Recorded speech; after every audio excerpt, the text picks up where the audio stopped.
4 days, which is a record for me. I'm reading the book after I put the kids to sleep because I put the two older ones to sleep and we read. And then my oldest one, Leo, he just doesn't sleep. So I'm reading the book and he sees you on there, like he sees the pictures, and then he gets to asking. He's like, did he just trying to understand like why someone would write a book about you? And which good question. But his big thing was like asking how many trophies you won, and he's like basically saying like he must have won like a lot more trophies than you, Dad, because like he has a book written about him. Well, thanks, man. That was good. That was good. part of this experience. Don't worry, I do that, and then yeah. my kids watch like NBA games, and they're like, "Well, you're not as good as Steph Curry. Yeah. You don't shoot as good." Yeah, I know, I don't. Yeah. And Thanks why is that? Did he work harder than you? I was like, sometimes no, people are just better. No, that was for. I was reminded of that like for the last 3 nights. It was that you're better than me. I'm like, okay, thanks, man. This is fucking terrible idea to have Travis on here. So yeah, I figured that would be a good way to kick it off. My first question, and I know you're pressed for time because you're not a big calendar guy following the. Not. But when someone, when John calls you to say, hey, I'm going to write a book about you, I'm just curious what your actual first reaction was, to that.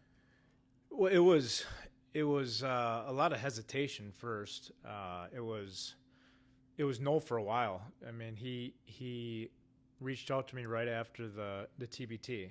So that was 2020, and probably August or September is when he reached out. Mm-hmm. And he had already written a book about himself, and he's like, I have this idea, I want to write a book. Right. And initially the idea was he was going to write the book. He was going to write it, but through me, as me talking. And he wrote probably 30 pages of it within like 6 months, and he sent it to me, and it didn't feel right. And it didn't feel like my personality. It didn't feel like it was the right way that I wanted it to be presented. So the only option that I gave him was, you can still write the book about me, about my journey, but I'll give you, as you've read it, 10 to 15 people that have been really influential in my life, and they can tell stories, and then you can write it based on what you've interviewed. And I thought that was a better representation of who I am, and for me, it was fun too, because I could hear stories that maybe I forgot about, where it's someone else looking at it differently than I did. Right. So it was cool in that aspect. Yeah, no, that was I watched another podcast last night that you guys were both on, and you were talking about like you guys had to pivot halfway through. Mm-hmm. So that was one of the questions I had, was just I mean, to me, it was almost like, and I don't want to compare you to Michael Jordan, but. Because I know that's like who my son thinks you are, but smart boy. Yeah, but it was more so. It felt like I was like reading The Last Dance. I felt like you were reading a documentary, which was like a very interesting way of telling a story. So I thought, that was awesome. It was just a very easy, and I just pictured everybody. I pictured everyone that was talking. And I think you are in maybe a different realm than other people that have read it, because you know me, and you know a lot of people, right. You could say the characters in the book. You've met and know them. So for me, it was interesting to hear certain stories about, big events in my life, and how people saw that, how people felt. So that meant more to me than anything else, just to go through and read it. And I told everyone that was interviewed, look, you can say whatever you want. I have nothing. Right. I'm not ashamed of anything that's happened. I know I was at times very hard to deal with, but that's kind of the maturation process that I went through as an athlete and as a competitor. Mm-hmm. No, I think in the book mainly it's obviously a story about you, but it's just about having that relentless just will to win and doing whatever it takes, not being, I don't want to say not caring what people think, because you obviously care, but it's when you hear things, you're not going to let it bother you. But really just having that relentless mentality. You talk about your parents. Is there any other, besides your parents, growing up with cousins and playing against your cousins? Where did that come from? Like, is it just something that you have right away? That's what it seemed like from the book. I didn't know you when you were a kid, but to me, I kind of grew up the same way with all my cousins, and it was kind of a very similar story. Right. Except you kind of got up here. No, you still made it to the highest level of Division I basketball, and for me it was important that I had my family and my cousins around me, and most of them, to be honest, actually all of them were older than me. Mm-hmm. So I had two younger sisters, which obviously the book covered, but my older cousins I'd play against them, play with my uncles, and you're getting the shit kicked out of you consistently from the age of 8 to 15 when you actually become kind of a good player. Yep. And so that was more so, I think, where I developed this hardness to me, and maybe this competitiveness and this will to win, because for so long I was one of the worst players on the floor because I was so young, and I just couldn't compete against guys that were older than me. But it shaped kind of who I became as a basketball player. Yeah. No, I as I'm reading this, I'm thinking of, just me growing up, and it's like, I remember, I was always one of the youngest playing basketball with like my uncles and my cousins, and Matt, yep. Ted, a few of mine. And my cousins, my job was just to stand in the corner and shoot, because I knew if I went in there, I was getting knocked over or getting sent into the garage. So yeah. It's kind of a very, I'm reading that kind of smiling, kind of a very similar, growing up and just getting your ass kicked and then just trying to figure it out.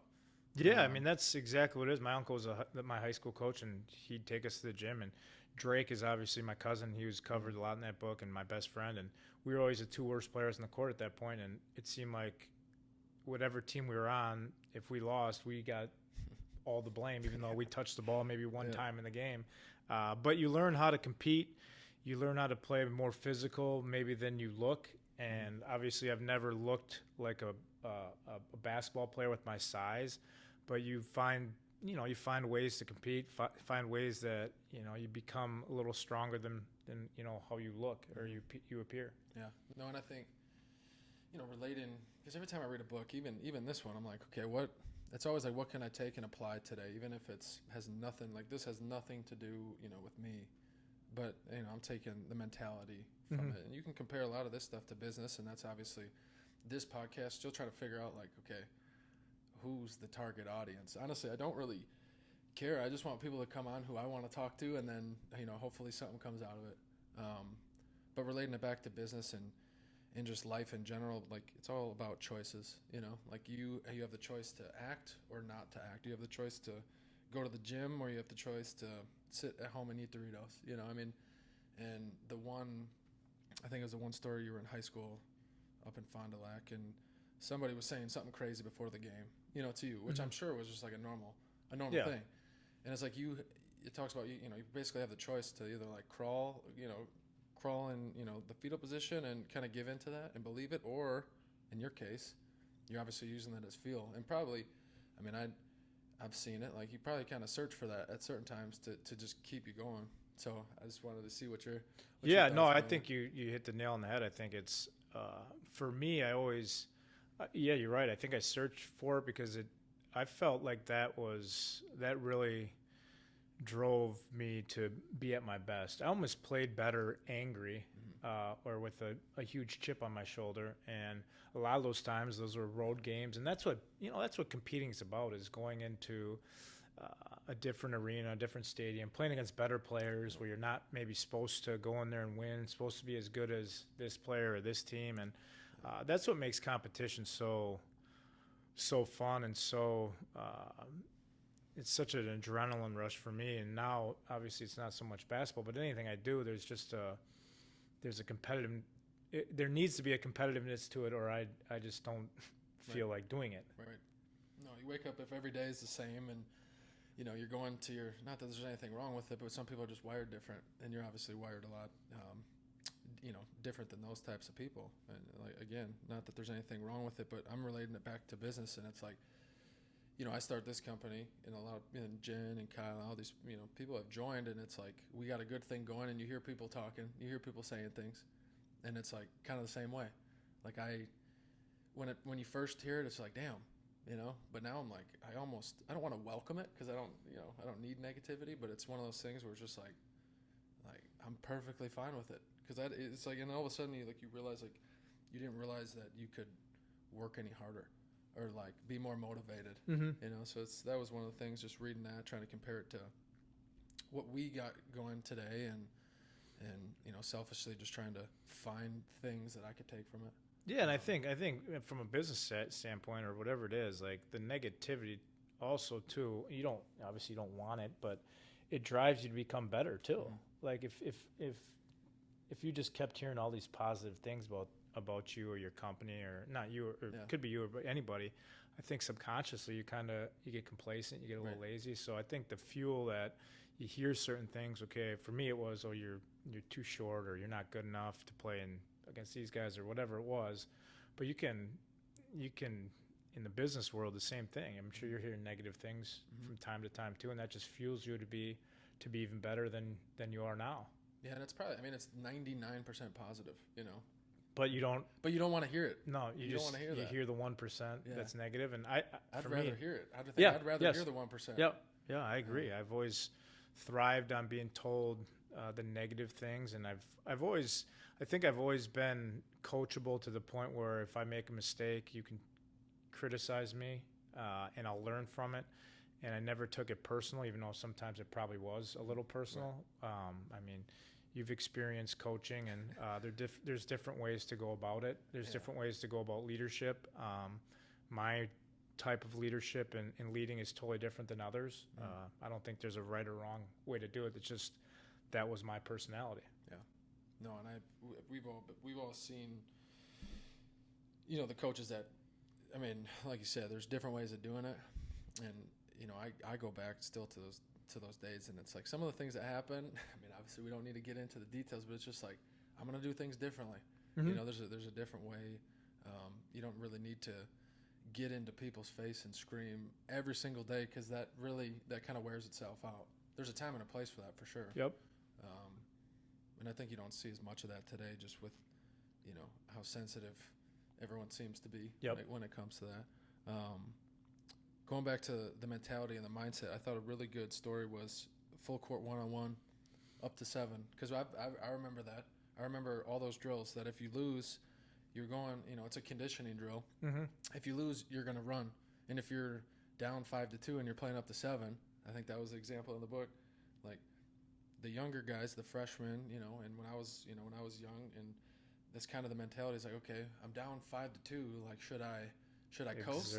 Exert energy or coast, because I need to make that sprint, because I know if I don't make that sprint, I'm going to keep running it for an hour straight. Yep. So, to me, the question I am curious to get your answer is like, was there a shift for you, or was it always like, I'm gonna work as hard as I can? Yeah, I don't know if there's ever a shift. I think I always, obviously there's, I don't remember the one-on-one games. I'm sure there was times where I was down and get my ass kicked, and other times I was the one winning, but I just always felt that I could win. Right. So I never thought about maybe the consequence of losing after and running. Mm-hmm. I'm sure it happened. I don't remember it, but those drills were totally designed just to test your mental. Right. And that wasn't the only thing we did, and it was hard. Those 4 years of college was a lot of hard work, and it's hard for people to understand just how hard it was unless you went through it. Mm-hmm. You went through it, so you understand it. But to go back and put yourself in those practices, there were days where it was really hard to get through, and you felt like quitting. You felt like never coming back. And I think every one of us went through it, mm-hmm. and I'm not the only one that felt that way. And I made it through, and I had a very fortunate career, and a lot of my teammates did as well. But I can guarantee you, Dwayne had those. I know for a fact, Dwayne, Steve, all had those same thoughts. And there's some value in it now as you get older. Like if it was easier, I don't have the career I had. Right. We will never know. Right. I know that I was pushed to a limit, and I came through, and it makes me feel very satisfied that I did, and that I didn't quit or transfer. Right. and stuck through and had a career for myself. Yeah, it's one of those things too, is like, I don't want to say I have regret, but it is one of those things that you learn from it. Because I look back and I'm like, man, I worked hard, but I didn't have, and the mentality, like I felt like I had a killer mentality, like but I like the confidence, like understanding like, yeah, you could actually do that. You could actually reach this level. You could actually, if you just put in the work and truly just believe. And for me, like, that's what I learned, like, looking back on it. And I'm basically taking what I think I didn't do when I was in college and, like, now trying to do it in the business world, which is, we're looking at mentality and as it's more of a skill, because some people think you're born with it or not. To a certain level, yeah. I think we all know those guys that are just they'll never have it. It's very clear. Yep. The guys that shy away in the fourth quarter, they go stand in the corner, they don't want the ball. Yep. That's what I'm now looking at, where it's like you actually have a lot more control over that, and I'm curious to see what you think. If that's something you can learn, if that's a skill. I mean, obviously you have kids that you train every day. I want to hear your thoughts on that coming from you. Well, yeah, I think it's hard to. I think you're born with you're born, but you also develop a lot of self-belief and self-confidence in how hard you work, and that's where when the moments are tough or the outside deems as pressure, that you feel relaxed, that you've been through these tough times, that you're going to perform and you can really deal with the failure of it. And I've never felt like I shied away from that. And I've never been afraid to fail. I think you learn so much from getting your ass kicked from failure. I tell in interviews or told teammates that the greatest thing basketball has ever done for me is you learn how to deal with adversity. Right. Because in the real world, I've been fortunate to play a game my whole life, but you're in the business world and you've done remarkable things, but I'm sure been on the floor struggling, right. And you've taken, I think, I won't speak for you, but I'm sure you've taken these lessons where when you're in college, when you're in basketball practice and it was really hard, right. And you've dealt with adversity before, and that's life. Yeah. Like being a husband or being a father, those things aren't easy, and you're going to get your ass kicked a lot, right. But can you get up and be better? And that's what I've always never shied away from. I've never tried to be perfect because it's impossible, and you're going to make mistakes. You're going to have shitty games. You're going to have shitty weeks, months. But how do you react to that? And that's something that I think can be learned. Yeah. But I think I was born with a mentality too to always just believe in your work and how hard you can go. I think more so, maybe it's not learned, it's more so like reinforced, and I think in today's day with everyone wants to look at the kids as the problem, Oh yeah. But at the end of the day, who's reinforcing, like what are the parents reinforcing? Right. And I don't want to say every parent is that way, but it's very clear, and when it comes to training, I imagine, because I've seen it, I brought Leo up there just a couple times, and I've just seen it, like the way you interact, like what's more important to you, I guess, like, hey, this is how you need to do this crossover when someone comes and double teams you, or like the mentality. Like working up here instead of working on a crossover and being a robot. No, yes, exactly. And I tell parents all the time when they have their kids come in that my workouts are more a mentality, and I'm gonna push them to a certain degree, and then we'll see how they deal with that. Because I think you can turn on YouTube or follow all these trainers, and basketball is very simple. There's all these everyone does the same thing. Yeah. But how do you deal with things when you get punched in the mouth, when it's hard? That's why my workouts I try to create, one-on-ones, two-on-twos, because I think nowadays kids have been, they look at, and don't get me wrong, the skill level of kids nowadays is a lot higher than it's ever been. These kids are really good players. Right. Like from a strictly pass, shoot, dribble, shoot with range, the moves, the creativity, incredible. Yeah. Way more talented than 20 years ago, 10 years ago. But I think what's lost is now these kids aren't playing enough against each other, learning how to play, learning the reads, the reaction. And that's what basketball is about. Can you play in space? Mm-hmm. Can you play in limited space? Can you make the right decision? And that's what I try to harp on and teach is, look, like, yeah, you can look good 1-on-0. Right. I've had plenty of those kids, but what happens when I put you in a game? When I put you to make decisions, and sometimes it just doesn't. because of the lack of competition, the lack of game experience, it doesn't translate. Yeah, and it is funny because it's like in the book you talk a lot about how you would organize games, and you would think in today's day everyone's got a phone. You'd think it'd be so easy, to go to the park and play and go to the gym, and I go to a couple gyms around here, and it's like you just don't see it. You don't see it. I thought I joined a place out in Brookville, and it's like I never see a game. I never see 5-on-5. I never see 3-on-3. You might see a father and a son shooting. Yeah. But it's like, it's just kind of crazy. It's just kind of crazy. Yeah, I mean, that's how I grew up. And, I mean, we still play to this day, and it's it's a lot easier with a cell phone. It's a group message, but still easy to organize. Yeah. And back in the day, you call your buddies' house phones, right. and someone would answer, and you'd be like, okay, we're going to organize a game. And it was easy, and that's what you did.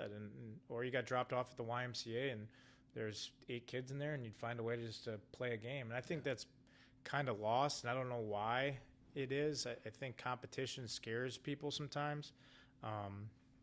There needs to be a security about themselves with, you're going to get your ass kicked. Right. It's okay to lose. It's okay to not play well. It's okay to not be the best player in the gym all the time. So I think competition can scare people away, and it should, in actuality, it should do the exact opposite. It should bring out the best in people. Right. And if you are a competitor, it does bring out the best of you, and that's kind of what has always driven me.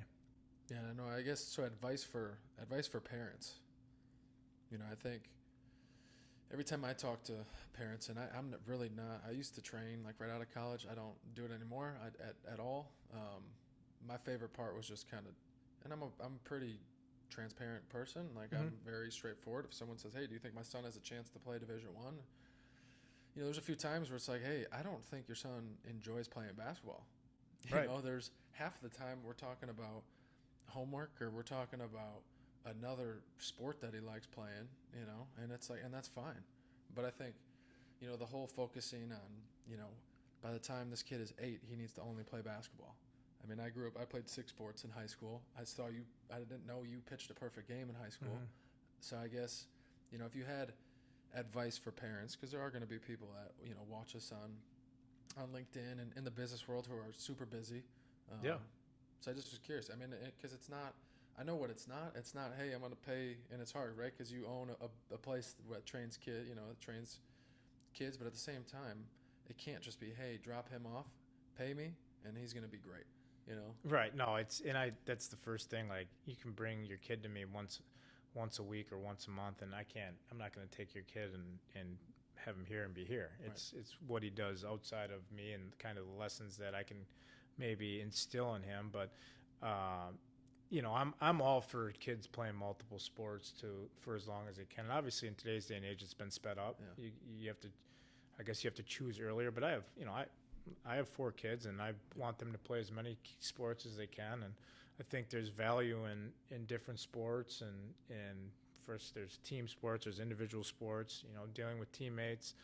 There's so much value in all of it that to specialize so early, I think, can wear kids out. And it's very easy to tell when a parent drops their kid off if they're there because they want to be there. Right. And that's the one thing I don't want to be the one. I'm not their coach. I don't want to be the one giving energy. Right. Like, if you're a parent, you should want to be there, because it is. And I tell the parents, look, you're paying me. It's not cheap. You're paying me.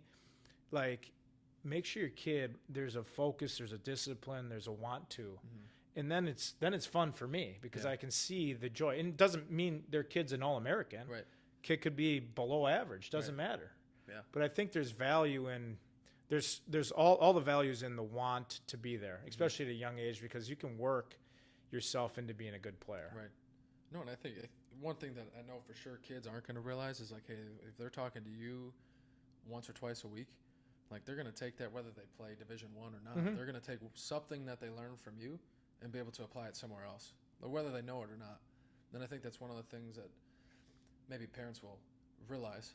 But because a lot of times, like, the first thing is like, hey, what does he need to improve on basketball wise? What he needs to work on his jump shot. We need to fix his form. And it's just like, that's not It's not what this is about. Yeah, it's not because if you wanted that, then that's thousands of hours of reconstructing someone's shot. So I had a kid. Last night, the dad came up to me and it was great. It was just like he's always in a better place when he comes and just sees you, and that's awesome. I think that's like a mentality. I'm figuring he was saying a mentality. We didn't talk anything about skills he's a high school kid. He's talented. He's a good player, but he's like. The dad was like, this is what he needed right now. And so that's for me, that's the mentality that I want the kids that I train or work out with, is that when they come, they feel, I want them to feel more confident when they leave. Right. So they can then translate that into their seasons, their games, their other practices. Yeah. So that's what's important. I mean, how cool is that though? I mean, I know that's what it's about. Yeah. Especially as a, I do get that from another dad. Yeah, I mean, like exactly. I don't do a lot of. I do 10 to 15 hours a week of training, and it's now I'm at the point where I can pick and choose kind of the people and what I've seen, and the kids that want to be there, and the parents who aren't overbearing on what's going on. So it's been that was fun, and that meant a lot, only because I do value these workouts. I value the kids. I go to more. Geez, I've been to probably 11 high school girls basketball games this year already, and selfishly I have two younger daughters who I take with me, but still it's like I would have never thought growing up that I'd spend this much time at high school games. And so it's good to go watch the kids that I train play and compete, because then I can see some turnover. So that's what's been really cool in the next kind of chapter of my life. Yeah, no, it's awesome. I think I know you got to get going fairly soon here. But one of the stories, and obviously it talks about Drake a lot, and again, I was close with my cousins and Matt in particular. So it was very similar. We never played. He was too. I think it was. I would have had to play for probably 3 or 4 more years overseas for us to ever actually, probably like 7 or 8, because he'd have to decline and I have to get better to meet in the middle at some point. But talking about playing up in Fond du Lac, playing at Marquette, then in Italy. The one story about how you didn't retire, but you left. And I'm like so invested in the story. I'm like, damn, like that had to be pretty tough. And then you go back, you guys meet up again in Italy. And one of the stories, and I touch on that and talk about that, but one of the funny stories was when you threw the putter in the pond when you were young at a mini golf place. And it was like 2 years ago, you and I were playing up at Triple I, and I'm like, this is the 5th hole, and you weren't putting well, but it was the 5th hole, and you threw your putter into the pond, and I'm like, this wasn't the first time. That was not the first time he's done that. So like for me to read that in the book, that was one of my highlights. Is like, damn, like little Travis did that. Yeah, yeah. I guess Travis does it too. Some things don't change. I try to tell myself that I've matured in that aspect, and then it always comes back to, well, I just did it with you. I broke a couple clubs last summer, and I went like 3 or 4 years without breaking a club. Yeah, I'm like, I'm changing, but when you do something for so long, and for this instance, it's golf, and I did it back then probably because I was young and immature, and I was pissed off that I probably missed a putt, and I did. I threw it, and I never got to. I get in the book. I didn't get to finish the round. I lost the competition.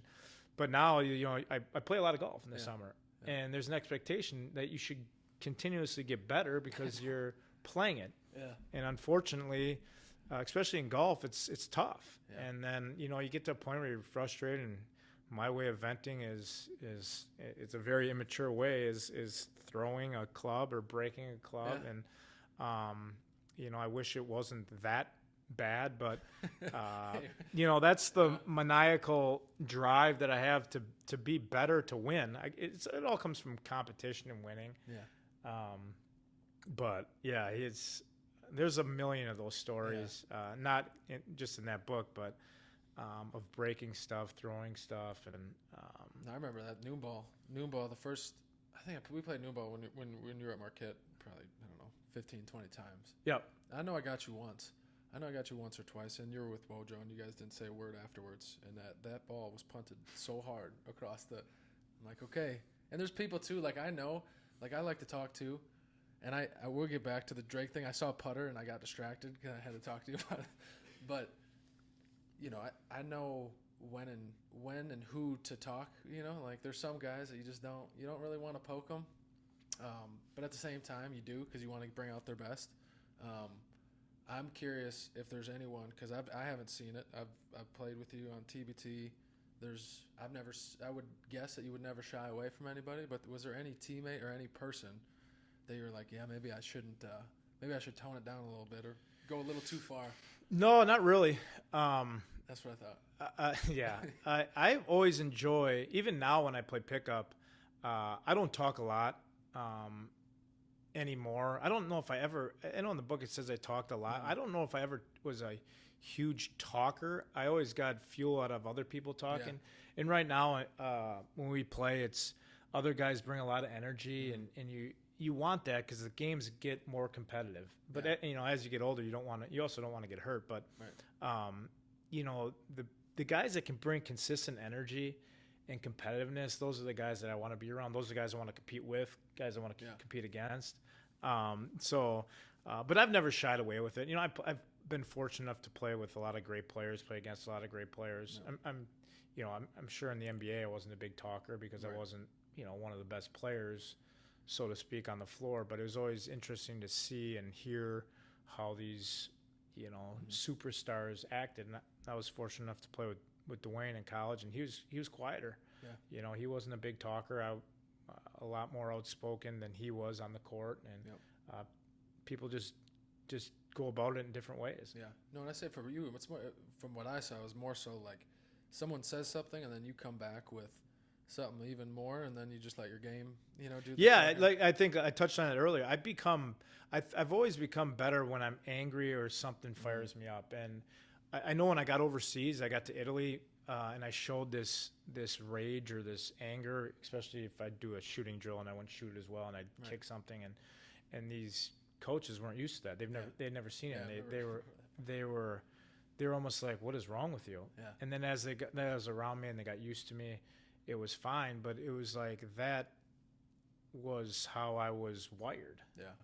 You know, and I was wired through anger, and I think I became more focused when I had that anger in me. Yeah, no, and for me too, it's like I like, even just because you never were around when I was at Marquette, and I was always wondering why. I'm like, where's Travis? Never comes around. I read the book, and I'm like, okay, I get it. Like you had a lot of stuff going on, but there are just those types of guys, and you're one of them, where it's like, hey, if you're in the gym, like the whole atmosphere is different. Yeah, you know, like everyone's bringing it. So no, that's a good point. Yeah, you know, when I was playing in the NBA, I came back a little bit, but then when I was overseas, you know, so that first time, that was when you were in school. I hardly ever came back, only because the off season was so, which I never understood. Short. Yeah, I never really understood that. It's like, and I didn't have a close relationship with Buzz either. Right. So when I was home, I was either in Chicago, where my wife's family was, or I was up in Fond du Lac. Yeah. And I'd stop in Milwaukee a lot, but I was never really as present as maybe I wanted to be during that time. Yeah, no, I definitely passed on the Drake conversation because I saw Putter, and I had to bring it up. But I guess the importance of that, because I'm reading the book, and it's a short book, but it's like you just feel the closeness that you guys had, and what an awesome story. You know, I'm reading again, like you go from Fond du Lac, you guys play against each other in the Big East, you go to Italy, you team up, and then it's your time to, you know, essentially retire. Mm-hmm. And, you know, Ro at the time is giving the speech and like tearing up, and I'm like in bed next to Leo, like, what the heck? Why am I feeling weird? Yeah. Like this is weird, but it's just, I mean, it's such a cool story. Yeah, I think people, you can put yourself in my shoes or Drake's shoes because you've grown up in basketball, you've grown up with cousins and stuff, so you can picture yourself with whether it be Matt or somebody else. And for me, I had two sisters, so I didn't have a brother, and he was, you know, he grew up 8 blocks away from me. I mean, he's essentially a brother. Yeah. We go to high school together. We compete in high school. Then obviously we compete in college against each other. My first experience overseas is the coach he played for. I played for him my whole career. He comes and joins us a year after for 3 years, and we live right next door to each other, families, kids. I retire kind of unexpectedly. In his eyes and everyone's eyes, in my eyes, it was the time was coming, and it was hard. It was hard for my wife because she couldn't understand it at that point, and I don't think anybody could. I was 32. I was coming off an incredible season, and then to sit out or go back to Marquette for 3 years and then go back and have a chance to kind of cap off his career one last time and play again and have some incredible moments. That's what basketball's about, is the relationship side of it. Yeah. Do I remember certain games and certain plays? Yeah, but not as much as you remember the experience of winning a close game, what you do afterwards, the locker room, or losing a tough game, and in those emotions. Like, that's what sports is about. Yeah, I've been fortunate enough to win a lot of games, but I've lost a lot of games too that suck, you know. But when you're around good people and good teammates, and I've been especially overseas and in college, like, I was surrounded by some really good teammates, and without that, I'm not naive to think I have the same career as I do. Yeah, no, I think, and I know you gotta run, but I think the relationship part, and that's, you know, for me, like, when I played 1 year overseas, and I hadn't played for probably 4 years, 5 years, and then that's when we played together on that first TBT team. But that was for me. Like, I'm like, damn, like, I almost like forgot what that was like. It's fun, you know, and it's fun. It's fun to be in a locker room, right? And that's what I miss the most about. Even now, like, people ask me, "Are you retired?" And I never say yes. I'm like, yeah, I'll probably never play a competitive game again.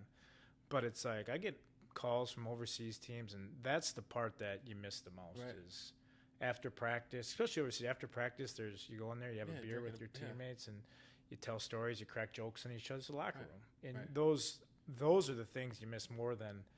I don't miss practice, you know. I miss the games. I miss that feeling, that anxiousness, that nervousness before a game. But once the ball goes up, you know, you miss that competitiveness. But more so than that, you really miss, like, the locker room, and being part of something bigger than yourself. Yeah, you know. No, and that was when you hit that shot. So I played with you for the first 2 years. Didn't get the invite for the third year. We go to the first year, we go to the Final Four. Second year, we go to the championship, and then I'm on my patio at home, and I've never felt so happy and salty, so fucking pissed off at the same time. You know, like, I had just started this, so I'm like, man, like, I could have used 90 grand, 100 grand, but there was no part of me, obviously, that wanted you to miss that shot. I'm like, but it was the craziest. It was the craziest. It was just the craziest feeling, because I was like, damn, but so happy. So that was awesome. And, you know, for you to hit that, and obviously pay the tab up in Fond du Lac. I mean, I think you probably should have paid for the whole week. Probably, based on what the price was. You know, my parents need to up the charges, up the items. But no, that was an incredible moment, and kind of capped off my career. What a way to so go to out! speak. Yeah, what a way to go! I don't want to say go out, because obviously you're still going, but to end it on $1 million shot. Yeah, no one can say that. Yeah, it was the TBTs produced a lot of great memories for me, and it's been good, because like kind of we've touched on throughout this interview is, you know, your family gets to see you play, which my kids get to see me play, because they've gotten a little older and they kind of understand a little bit more. That's the one thing I don't wish, because we had kids when I got overseas, but if you could have kids maybe younger, where they could see. They could have seen me play and compete, and now that was the main reason for the book. Yeah. To be honest, was I told John right away, I don't care if you sell 10 copies. I want a copy for myself, so my kids can kind of read, without me telling them, because they probably just think it's bullshit anyways. People. Yeah. The journey and what it takes to try to be good at something. Yeah. So that was the number one reason for me of kind of finally saying yes to it, is, well, at some point in their lives, my kids can read this and see exactly who their father kind of was as a competitor. No, that's awesome. That's awesome. I mean, there's other things we can talk on. I mean, we'll just get you back next time. But obviously, I mean, if you want to explain, kind of what you're doing now, at the facility. I think growing up, it's funny because I'm like reading this and I'm like, when I heard you were starting that, I'm like, that is exact. I remember telling my neighbors, I'm like, I'm gonna own a gym. We're gonna have a place where we train. We're gonna have basketball, and it's like I walk in there, I'm like, damn, that's like exactly. Yeah, you said that when you came in up there. I'm glad I'm doing what I'm doing now, but I guess if you want, kind of share what you're doing up there. I know everyone in the Mequon, area knows about it, but yeah, no, we built a gym up there. We opened almost 2 years ago now. Basketball, 3 basketball courts, volleyball, pickleball is now obviously very popular. There's indoor soccer turf, so we have a bunch of tenants. I train up there. We have tournaments, leagues, strength performance, sports health. So it's kind of a one-stop shop for young athletes. Come in there and get better and grow and develop. Yeah. And for me personally, it was I always got dropped off when I was a little kid at the YMCA. This is a little different than a YMCA, but it's a building, it's a facility where kids can get better. And you've been there, people have been there. I think for the most part have had positive reviews about it. But it's fun. It keeps me in the gym. Yeah. And selfishly, I can take my kids there all the time. Well, it's right by your house, right? 5 minutes from my house, so I'm there every day and going there. That's why I have to get out of here right now. Going there right now for a couple trainings, but that's what I'm doing for now. I'm sure as the years go by that something will intrigue me to try something different. But you come sell warehouse solutions with us. There we go. Once you build a gym. Yeah. Well, that'll be July, September, or July, August. So there we go. We'll get you. But all right, man. Appreciate it, man. Appreciate you coming in. Check your calendar next time. I'll remind you next time. No, I wanted